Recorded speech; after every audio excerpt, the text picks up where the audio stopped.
Hello everyone, this is Pınar. I talk about F1 a lot on this channel, and today's video is from the series called Working in F1, where I interview with people who work for Formula 1 or Formula 1 related jobs, so we can understand better their experience, how they got into Formula 1, basically their story to way to Formula 1 actually. And my guest today is one and only Antti Kontsas, who is working as a personal coach in Formula 1 for more than 10 years, and 7 of them with the 4-time world champion Sebastian Vettel. Please don't forget to subscribe to my channel so I can make more videos like this.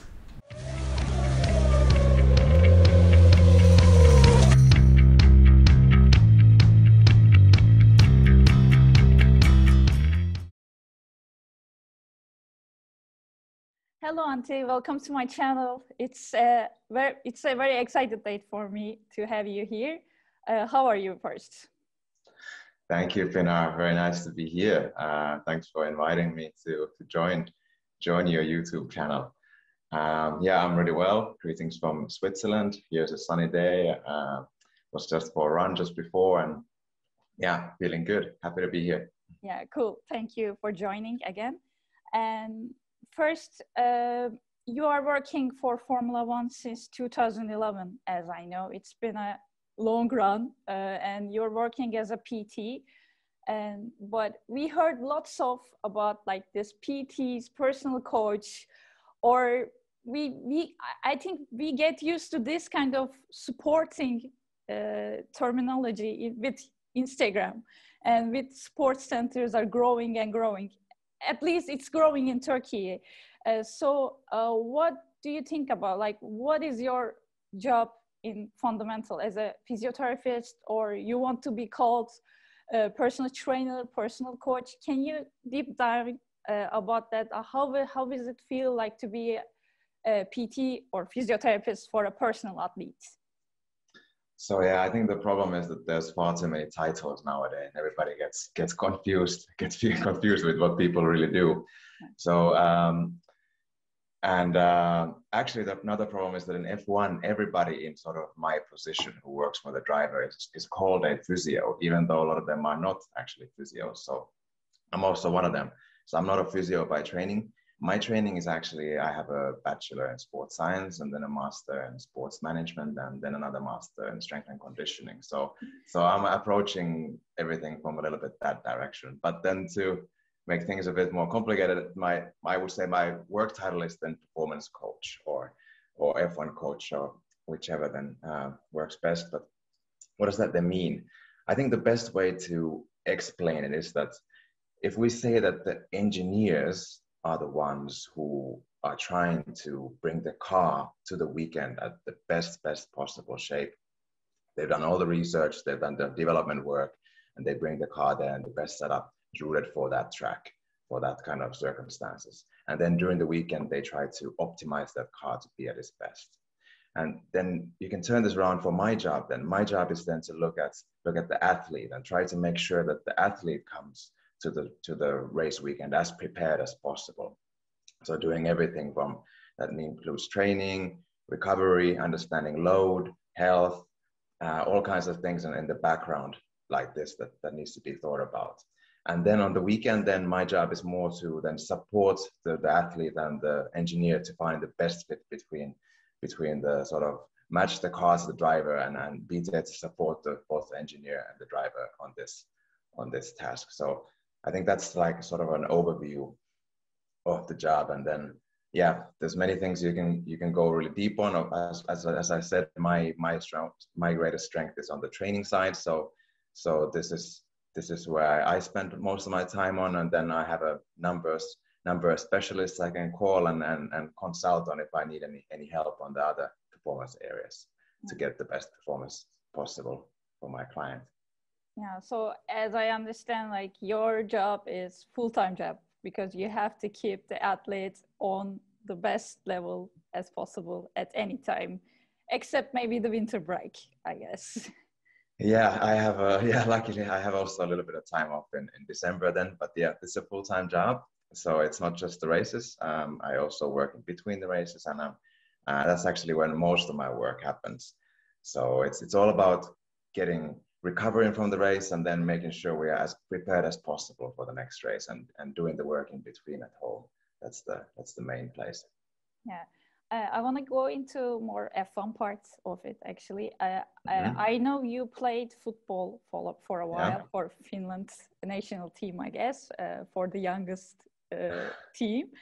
So I think you are interested in a bit in football. How did you enter the Formula One phase? Have you ever watched Formula One race before working there, or have you ever interested before, or you were just interested in sport and then you thought like it's a good idea to work there in that environment? Like, how did it happen, and how is different than working with maybe a footballer than F1 driver? What are the differences between these sports? Okay, great question. So, well, first of all, yes, it's true that I used to play football, but in Finland we unfortunately quite often lose to Turkey, so we haven't beaten you so often, but we are getting better. But yes, I was a footballer. I got to play in the Finnish national team in the juniors some matches, and then I also had a match in the men's league. But I had a lot of injuries, and this started to then take my motivation a little bit from the playing, and then I decided to stop it at the level where I did, but I still loved sports and I loved the training and loved understanding performance. So I ended up going to study this to England. So that's where I did my first degree of sports science, well, all of them, but that's why I then decided that, okay, it's time to study, or maybe I don't become a footballer. And then the target was to be able to help elite athletes avoid them making the same mistakes I did, and be able to support them in the best possible way. And through this, then through a couple of lucky events, I met Dr. Aki Hintsa after my university degrees, and he was at the time the McLaren doctor, and he had a lot of influence in Formula One and he's a bit legend. He's a bit legend in this area, I guess. Yes. And he was affiliated working with a lot of drivers, and he was looking for somebody, and he happened to really like me, and that's how it then started. It was not something that I was in purpose looking to get into F1, but it was more of a coincidence. I think that's how sometimes things happen in life like this. And it was a coincidence, and then I ended up getting the chance, and I got to start with Sebastian Vettel then in 2011, like you said. But like I said, like you said about F1, I think I still, as a Finn, I've always followed Formula One. In Finland, Formula One is quite a big thing. We have you got champions, you got many drivers from there. Yes, and we had in my time it was obviously Häkkinen who was the world champion candidate and world champion. Original Iceman. The original Iceman. I don't comment on this flying Finn, and that's all I know. But he obviously in Finland we had 5 million people in those days, and I think there was 1.5 to 2 million people watching the start of the race. So in Finland it's not possible to avoid this. So of course I had always an interest, and I knew the sport. Yeah. And then I think the interest still grew a lot more once I got in, and I actually understood how difficult this sport is and how different it is from many other sports, and that's the thing that makes it interesting. And I think the sort of biggest differentiator of this sport to other sports is the fact that you have such a sort of interesting combination of a lot of data.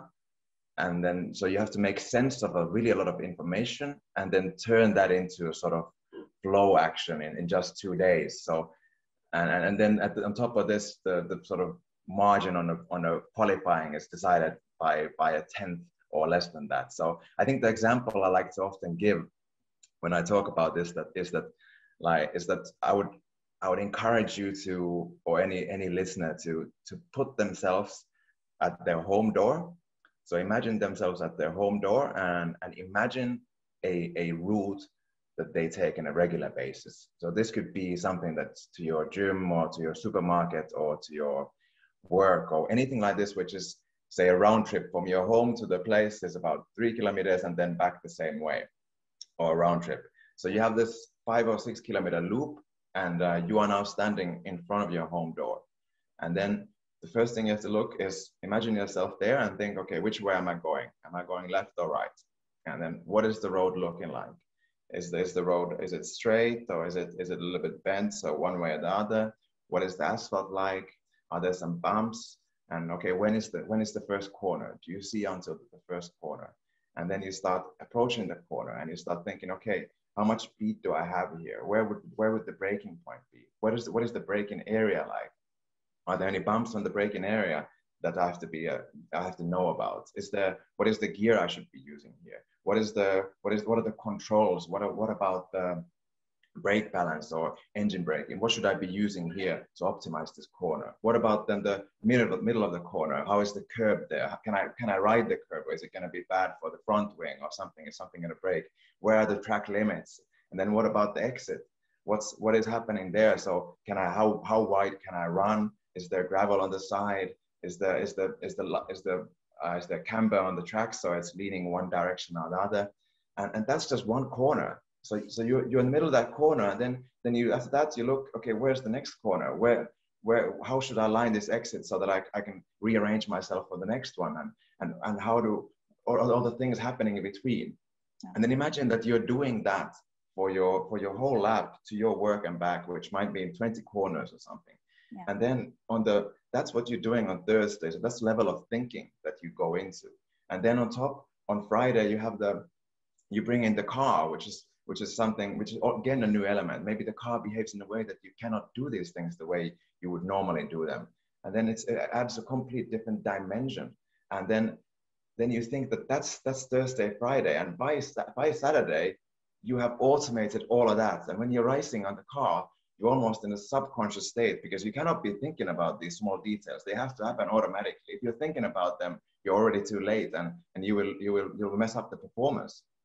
So I find it's just an amazing skill what these drivers have, yeah, going on from this amount of data and understanding the situation to performing in front of millions and millions of people on a Saturday, and knowing that if you make a mistake, you will be on the front cover, at least of your own country newspaper. Yeah. You will be talked about around the whole world. And how easy it is for us to judge them, okay, he lost again to this and this and so on and so on by a tenth. What is a tenth? Tenth in this, think about your own lap at home. What is a tenth there? That's nothing.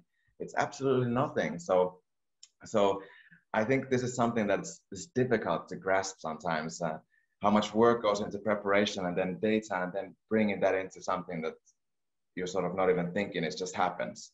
This is the crazy and beautiful thing about this sport that I find, at least. Yeah, I'm always amazed when like drivers catch something on the circuit, like they see like some paper rolling around the circuit and they call it from the radio to team, there's something on the circuit, or some animal or something like that. And I'm shocked, because they're just driving like crazy and they are still catching those little details. And I can't even imagine how their minds are working, because it's a different level, I believe. And because of that, I always get mad when people told me, like non-F1 fans told me, like F1 drivers are doing nothing, they're just driving car or something like that. I try to explain how this job, how this occupation is hard and another level. It's different. So what kind of sport you can resemble Formula One? Like sometimes I resemble to like astronauts. They are working that kind of, maybe not that level, or is it that level? Or can you give a comment on that? Well, I mean, astronaut, that's a good example. I've never thought of that. That's interesting. Maybe that's something I should be thinking about as a coach. So that's a great question, and it's a very difficult one, actually. So there's the overall concept of how do you train in a sport where you cannot actually train. There's no testing. There's not possible to. This year was 1.5 days. How do you mimic those things? How do you learn these skill sets that you need when you're on the driving? So there's so many different levels to talk about. There's the general things that you need. So there's the capacity, such as endurance, and you have certain strength demands. You have certain certain demands from the eyes, what you need to do. But the difficulty is that none of them really get so close enough to the driving, and that's the difficult bit. And then it's a case of optimizing what you can do with the simulator and what you can do with the home to prepare with going through the previous races and video work. So it's a really difficult question, and there's no perfect answer, I would say. Yeah, cool. And you work with different drivers in your career and different teams, if I'm not mistaken, but you're working for actually a Hintsa Performance company. How is that? I mean, how is that working for you in F1, getting in the F1 or in your career, basically? What are the ups and downs and basically your experience with them? Yeah, so, well, first of all, Hintsa. So yes, I've always worked for Hintsa Performance. So like I said, Dr. Aki Hintsa was the one who hired me in the very beginning. And I have to say, like I said, there's 20 drivers in the world, and you have to be lucky to be offered a place there. So no matter what you do, there's so limited places, and then the driver has to still like you. That there's a huge competition for these places. So whatever anybody says, they're lying if they're not saying that they were lucky to get there. Then how long you stay there and what you do there is then up to you. And this then shows perhaps the work quality that you have done. But I hope I've done a good job that I'm still there. Yeah, I guess you are very likable for that. I try to be. But so Hintsa Performance, like I said, maybe alongside meeting and marrying my wife, getting this job has probably changed my life most. It's been an enormous learning place. The environment is very interesting in F1, and sort of the help I have got from Hintsa Performance on the way, the structure they have given me to how they have approached, how we sort of as a company approach performance in F1, the knowledge base that they have of the sports, the sort of that, and that's both scientific and also sort of experience-based knowledge that we have. It's just I don't think there's another company with this level of knowledge about the sports, and I'm really grateful that I've been able to do this journey with them and have them sort of helping me in my coaching tasks. So, and I think we're a great company with really, really great people. We are, like, I think on our website it says that we are genuinely caring, and I really feel that we are that way. We genuinely care about the clients, but also of ourselves, our employees, each other. So I'm really blessed and happy to be working for this company. And yeah, it's true also inside this company that I've worked for 3 drivers. So I started with Sebastian Vettel, and then was with Jean-Eric Vergne for 2 years, and now it's my 7th year then with Sebastian Vettel. So yeah, it's been a nice journey. Cool. And for the other part, like, I always think Formula One is top of the motorsports. Some would agree, some not, but it is, I think. But it looks so glamorous from outside. It's so it has a nice packaging, and it has different levels. It's very different from rally or other series. It's some other place that it's hard to get into, or like maybe meet the drivers or see the car in close. It's a different level. It's not easy to be in Formula One. But so because of that, everybody wants a piece of that shining thing, actually. But I believe it's still a very demanding job. It's a very demanding environment. And as you mentioned before, you have to work like all the time, especially if you're working with a driver or in a team that if you have a job that you have to go to every race, kinda. So it's a very demanding. You are outside your home country without your family, like for 200 days, even 250, maybe more. So what do you do for relaxing? Like, how you get out of that adrenaline moment then and get time for yourself? Yes, that's a good question, and a very important one. Thank you for caring about myself. But it's true. I think it is a very glamorous environment, and people often forget how much hard work it is for the people inside there. So especially now there's Netflix who is showing they're showing the F1 side, and I think they're doing a fantastic job in sort of spreading the sport and giving people the understanding of the sport. But behind the scenes, what's happening with the average worker and the long hours of what everybody is doing there, it's enormous how much work there is. And also with the amounts of races now this year, 23 races in the calendar, it's unbelievable what level of work, well, the working hours that in a year that are demanded for this. So in terms of days, you mentioned also, I think the traveling days are somewhere around 140, 50. So not quite as high as what you said, but they are still high enough. And then on top of this, there's also the work in between the races, of course. So like I said, for myself as well, I work between as well. So time off is definitely needed. And I think for me, as much as my job is also sports, but I think it's also a bit of a lifestyle thing for me. So when I have time off, then I tend to do some kind of training for myself, and I really love food. I'm a big food enthusiast. So I cook. I like to cook my salad bowls and my different healthy dishes and other things.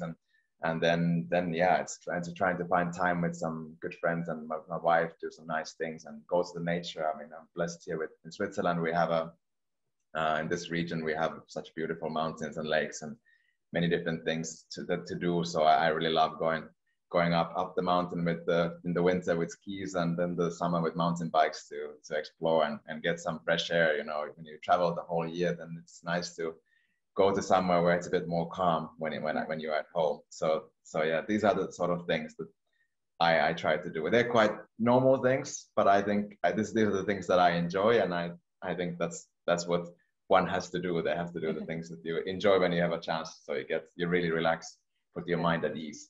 Yeah, definitely. Like, I can't even imagine how Switzerland must be feel, because it's a chaotic in Istanbul everywhere. So I would also appreciate that, like, nice oxygen level in Switzerland, I guess. Yeah. I want to add like little question from that part. You said you like cooking. What kind of food type or diet type that drivers are taking, or do you recommend that kind of stuff also? Because like we heard like Hamilton he's a vegan now, and he's doing different intakes as a sports person. And there are also nice documentaries about that on Netflix, that athletes are taking the way of being vegan or vegetarian and their performance getting up. Do you have any comment on that?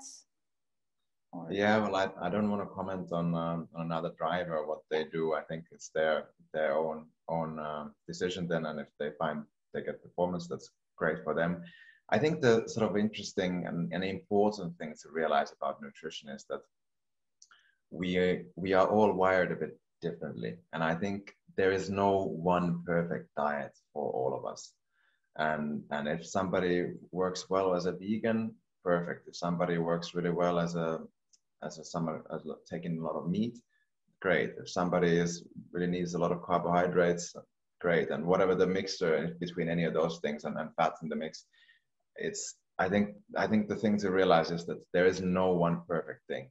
But then when you start looking at, of course, there are general guidelines that, and as an average, are good for everybody. So what you would want to do is there's a nice saying of real food doesn't have an ingredients table. So try to buy real food. So if you're buying things which you have to go through the list of things it contains, then it's most likely not so close to real food. So I think there's an element of that. And I think the most important thing for most athletes anywhere is that sort of, let's say 90%, or there's no exact number, but 90% of the time, you're making choices that really fuel you and help you to perform at the level you need to. And then you can have the 10% of eating what you want. So I think this is the general guideline that works extremely often. And very often we overcomplicate these things. There's so many diets in the now market. People do the intermittent fasting, people do 3 days on, 2 days off, or just 5 days on, 2 days off. There's so many different options in the internet when you look out, and people easily get confused and lose the big picture. So So I think this is a bit of a broad answer to your question. I don't know if you want to know something specific, but very often the answer is more along those lines than a specific thing. So it's and like I said, it's still a case of often trying the different systems. If it is the intermittent food that works for you or the vegan that works for you, perfect. But either way, the best way to get this nutrition in is to be taking it from real food sources. So yeah, so very little trans fats, very little processed food, and then you're on the right way. Yeah, it's again, it's listening to that person's listening to his or her body. I guess that's the answer I get from what you're saying. Yeah. Yes, it's extremely often that's the case. So yeah. so then it's if I hear an exact diet of somebody, then it's easy to then look exactly, okay, maybe this and these things should be changed. But in general, the answer is what I just said. So yeah. And my last question is more like about your experience. You done lots of studying, as I understand, and you also studied like sport management. It's a bit different than your area right now. Was useful for you? Like, what would your advice be for newcomers, new PTs, or new physiotherapists that want to come into sport? What would your advices be? Yes, well, I would say that yeah, it doesn't have to be the degrees that I have. I think now there are several different backgrounds that have led people to come to F1 to be in sort of my position, and the role itself, what it is, it depends always on the driver and the setup exactly. So it's not always the same. So not every trainer or physio that the driver has, the role is the same. So they are very different. So I think there are people with a psychologist background. There are people with more nutrition and a training background together. There are people with a combined physio and a training science background there. And then, yeah, I think, so what I want to say maybe is that there's very lot of different ways to get in. And the main thing to have is then is a good background or solid background of education, and then there's some work experience at the elite level. So ideally having worked a few years at the different elite settings to have understood what are the important things that any elite athlete faces. And then on top of this, I think the specific thing about this sport is that you have an interest in the sport and you understand what's actually going on out there. What are these drivers facing in their daily lives, and what is happening on the race weekend. It's a little bit like if I want to work in ice hockey, then I cannot be really good in ice hockey as a coach if I don't understand the sport and if I don't understand the athletes, because you have to understand what is going on in their head, what are the physiological needs, what is the year, how is it divided, what is the yearly calendar like, what do the weeks look like, and so on and so on. So all these things have to be understood to be ready to do this job essentially at a high enough level. So I would encourage maybe it's just I find it's just work, but it's a case of beginning and thinking about what the best application could be, and what basically your coaching philosophy for this sport would be, and then the answers typically come from there. Yeah, cool. What was your best moment in Formula One? Like, what was your best memory in F1 till now? My best memory in F1 until now was perhaps our first win at Ferrari. So yeah, we went there from Red Bull and then came to Ferrari together with Sebastian. We got to know the team together. We sort of yeah, it was for myself personally, it was obviously a project that we started together. In Red Bull, I joined him in a project that he had going on with there's another Heikki was the previous coach, and Tommy before that. So it was an ongoing thing, and he had won everything there already. And in Ferrari, we came there together, and we got to, like I said, we got to know everybody together and built the sort of a relationship with people, and then it was really nice that we were able to get the win so quick. And yeah, it was a nice moment. It was also then yeah, nice moment and good memories from there. And also then I have to give a lot of credit the Italian passion there, how they were singing the anthem from their whole heart out. It's something that still gives me cold shivers when I think about this. So yeah, this was a nice moment. Yeah, sure. Tifosi are different kind of F1 fun, I guess. Yeah, exactly. So no, this was for sure one of the highlights. There's been many nice moments, and I have to say that a lot of the nice moments are also, they don't seem so, maybe they're not something so special on TV, but it's just small success stories at home that when we've done a fantastic training block of a few weeks, and then we achieve something that we've set for ourselves. And these are the some of the small nice things that happen when you just get the sense of achievement that you worked really hard for something, and then you get there. And yeah, so these things happen on a more regular basis. But so there's a lot of things like this. But yeah, I enjoy my job, so I think this helps always on the enjoyment side. Yeah, I think it's really hard to be in F1 without loving your job. It's yeah, no, yeah. It's true. It's a big time commitment, and yeah. If you don't enjoy it, you probably will wear out at some point, and then it's maybe not so good. Yeah, good for your own life, own health. So yeah, exactly. Like there was one quote that Lance Stroll told on Drive to Survive, like, you love the sport, but it doesn't love you back sometimes. And I think it's so true sometimes. No, it's really well said, actually. It's a nice quote. It's true. The sport is it's like any elite sport that when you're at this level, when they're very, very top, you are being measured at every single angle all the time, and the world, as much as it can be great when you win, but it can also be harsh when you don't. So that's what it's like on the top.